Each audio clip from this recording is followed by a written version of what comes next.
Hello and happy Homebrew Wednesday and happy St Patrick's Day. By chance, I've got a stout for today. It was supposed to be the Roggen beer, and then when I'd seen it was St Patrick's Day, I thought that was a great excuse not to drink the horrible, disgusting Roggen beer. I've kept one bottle to do a Homebrew Wednesday with, but the rest of it went in the sink. It's awful.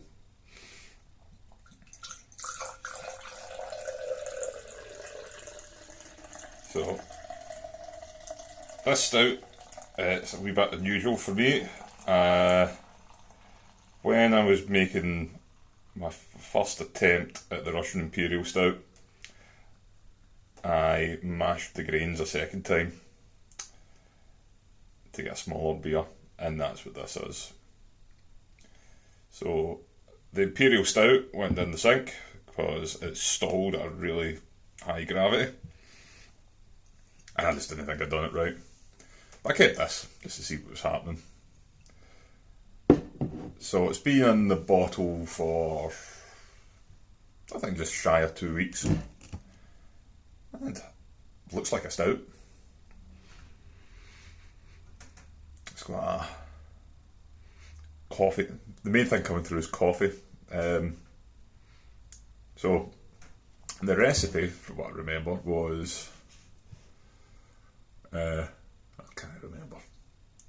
It was mainly Chevalier pale malt, 2.5 kilos of brown malt, kilo of black malt. So I think the coffee's coming definitely for the brown malt and the black malt. And cheers.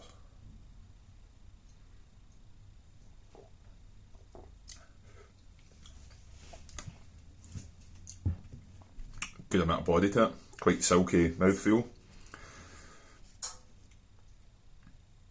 Probably could, it's hard to tell, that's probably could have done with it being in the fridge for maybe an hour just to chill it a little bit. It's not watery, but maybe could do with the body being a bit higher. So when I mashed the grains a second time, the pre-boil gravity was fairly low. So the last 10 minutes of the boil, I added in 0.5 kilo of light spray malt and 250 something grams of golden syrup to boost it up.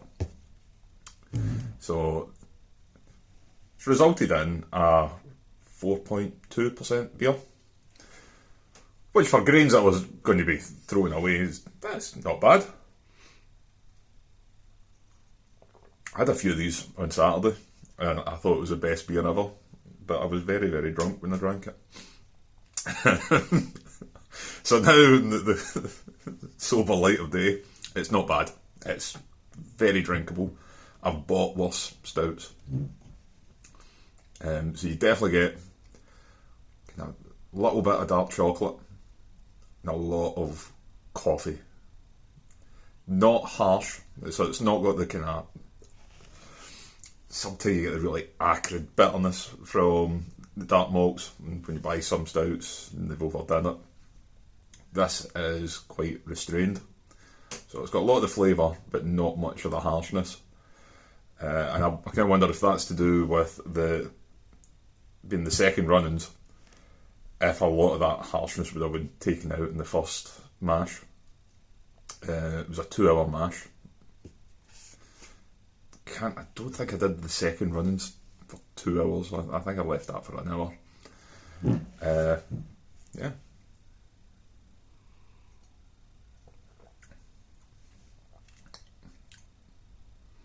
Get the hops. There was an ounce of Fuggles at 60 minutes, so you get the hop bitterness. And there was no other additions after that. So it's just a nice bit of bitterness, reasonable mouthfeel, a little bit of sweetness, not much. Head retention's no much to write home about, but it's not been in the bottle for that long. I'd left it in the fermenter a reasonable time. I gave it 4 weeks. that was using the Crossmaloof BR Celtic Ale yeast, which I was quite impressed with. Settled out really well. I mean, don't get me wrong, clarity is not something you particularly care about with a stout, but you could notice it in the fermenter. When it came time to transfer it to the bottling bucket, there was no krausen at all. Everything had completely sunk. What was coming through the siphon looked crystal clear for a black beer. But no, I mean, you can still see there's no bits or crud travelling through. So yeah, I'll use that again. I'd like to maybe see what it's like instead of the Edinburgh Ale yeast that I used in the XP, because I'll be making the XP again very soon, because it's the best beer I think I've ever made. But the liquid yeast is incredibly expensive, and the Crossmaloof dry yeast, even for dry yeast, is pretty cheap. So I'd be interested to see how they compare. But I wonder what strain it is. I don't see any other dry yeast available that's marketed as either an Irish yeast or a Scottish yeast or Celtic, whatever. So I wonder what strain it is they use, because they already do, I think it's Trent or Midland, which I think is their equivalent of Nottingham 4, which I'm assuming is SO4, 5, USO5. Real Ale, I wonder about that. I think probably one will be Windsor. But yeah, so I wonder what strain the Celtic one is. But yeah, happy with that.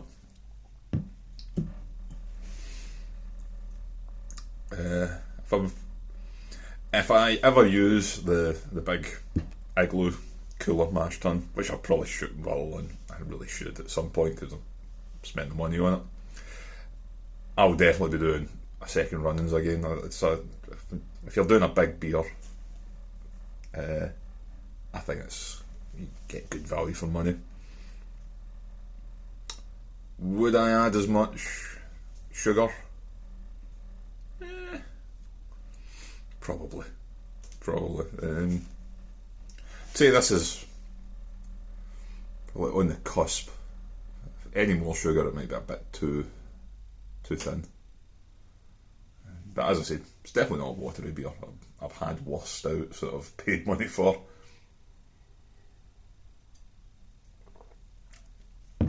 Right. Other than that, not been doing much this week. I bottled. So I bottled the pale ale that I used a 3-year-old Kvike in. So looking forward to trying that, because the hygrometer sample when I was bottling, I took the final gravity reading. It was very, very nice. The aroma is fantastic, taste wise. It's the only time I've ever drank the full gravity sample. So looking forward to that. I know it won't be as hoppy as that as it ages. It's one of the downsides of bottling. It's possibly the only time I wished I was kegging, to be honest. Most of the time I'm happy with bottling. Bit of a faff. Don't get it, I mean, sometimes a little bit envious when you watch other brew tubers, and kegging day takes about a quarter of the time. But it would have been great to have this beer kegged to keep the aroma, to keep the flavour. But yeah, just fingers crossed it stays around for a while. I don't plan on aging it any length of time. It will be what I hammer into at the weekends. So I'll probably crack a couple of bottles of them on Saturday, see how they're doing. That'll only been 8 days in the bottle, but see, I'll have some life to it at least.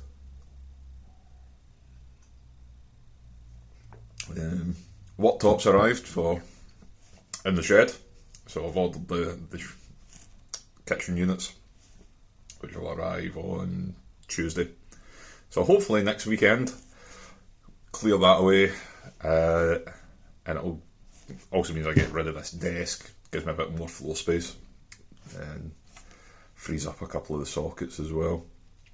So that'll be hopefully next weekend. In between then, I do plan on doing another brew. I'm off for a few days next week, so Hefeweizen. That will use up some of the grains I've got stored. I've an out of date pack of WLP 300, and as much as I know that Hefeweizen you can get away with, well, you should, they kind of encourage underpitching of the yeast, because a bit of stress brings out the flavour. I think I might do a little vitality starter, even just 250, just something to get it going. Put that on the night before, and I think that should be enough just to get it back up. Got to ferment this one a little hotter than usual. The last couple I felt were lacking some of the kind of sweeter banana-y esters, so I think I will up the firm temperature a little, not by much, but just to try and to bring it a little bit more. Normally I've been doing 17.5, but I've not been overly thrilled with it the last few times, so I'll try 18.5, or start it at 17.5 and then build it up over a few days. It's easy enough for me to do because I'm quite sad and I come out to check in my homebrew quite frequently. So I'd be in the shed anyway. I'll just bump up the Inkbird.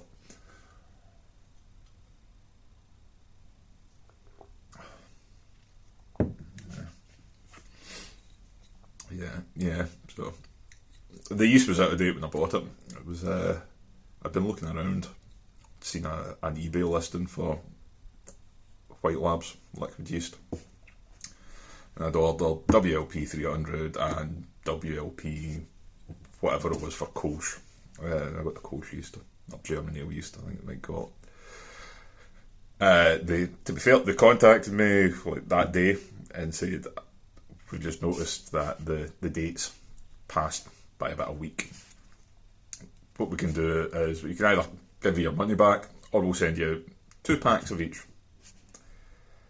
And I thought, well, since I've got the ability to make starters, the stir plate and the flask, I think I'll take 2 of each and just make a starter for them, and that means extra yeast. And when it arrived, they gave it 2 of the WLP 300 Hefeweizen, but only 1 of the Kolsch.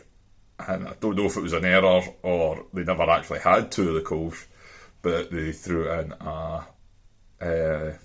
lager yeast. I can't remember if it was Bavarian Hells or Bavarian Lager, but so that's possibly the next beer after the Hefeweizen. Torn between the Kolsch and the Lager. Might do the Kolsch because that'll be a quicker turnaround, and then I'll do the Lager because that'll tie up the fridge for longer. I've got anything planned after that, so that will run down what I've got just now with the grains and some of the yeast. And then last time I was talking, saying that I'll do some more kind of traditional beers, so that'll be, I'll order those grains in once this place has been reconfigured, which will be good. Yeah, that was my night's work.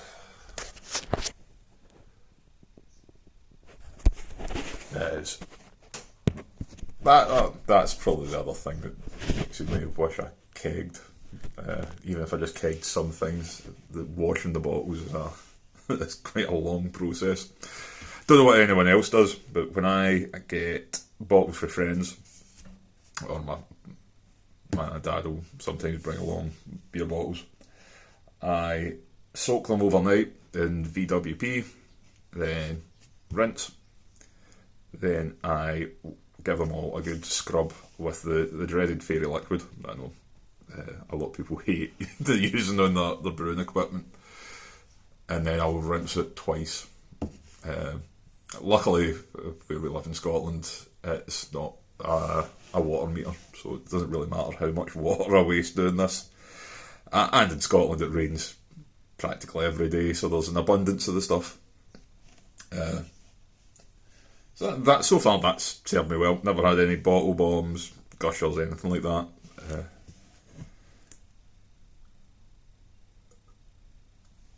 But yeah, it's a long process.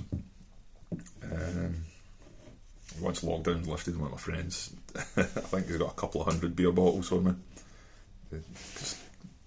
The wheat beer bottles are good because I know that they can take higher pressure. And I do a lot of wheat beer, which I like to have at just under 4 volumes of CO2.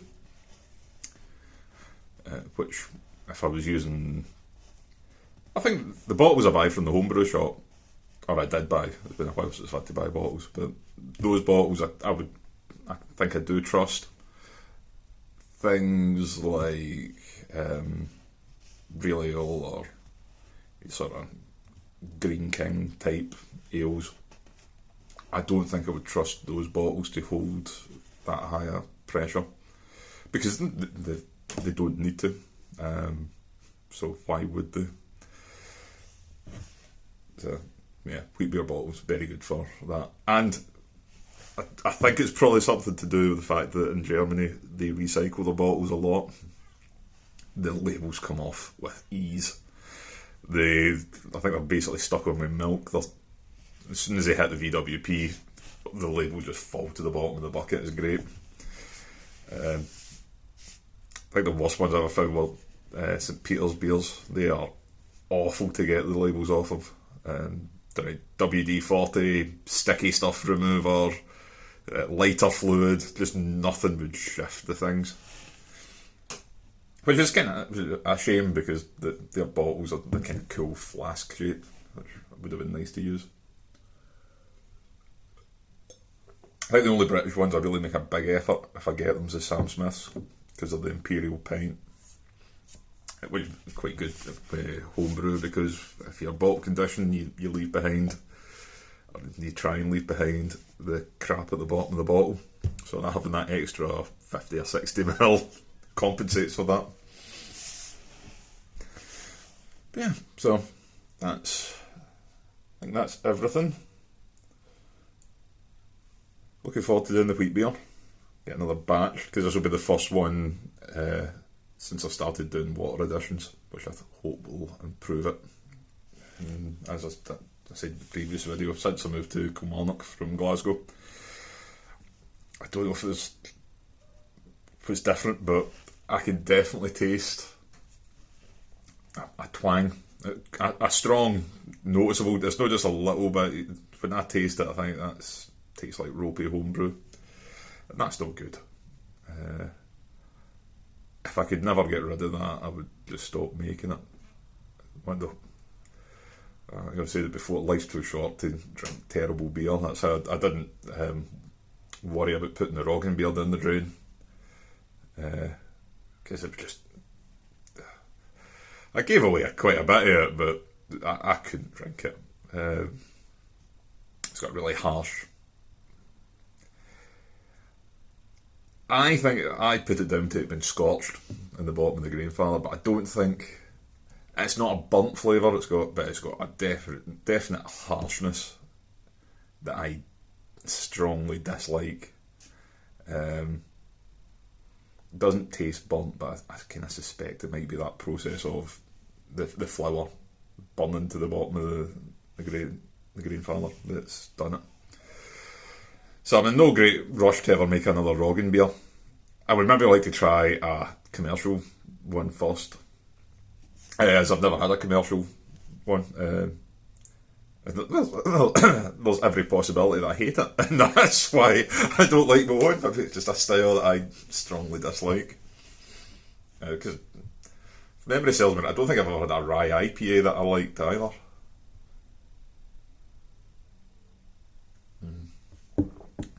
The bitter that I done a video on a few weeks ago is still cloudy, and I put a bottle in the fridge about a week ago.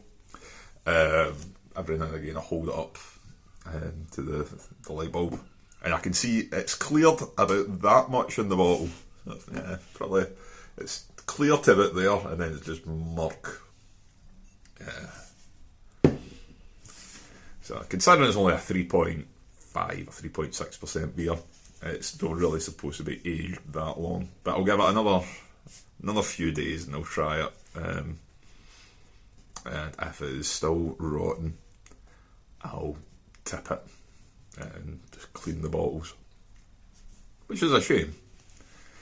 Because again, that was using liquid yeast, which I hate. But I don't grudge the money when it works. What I grudge is when you spend money on extra ingredients and it fails. It's also a full day wasted making the beer. Well, I suppose not wasted if you enjoy it, but yeah, wasted. But cheers. See you next time. Bye.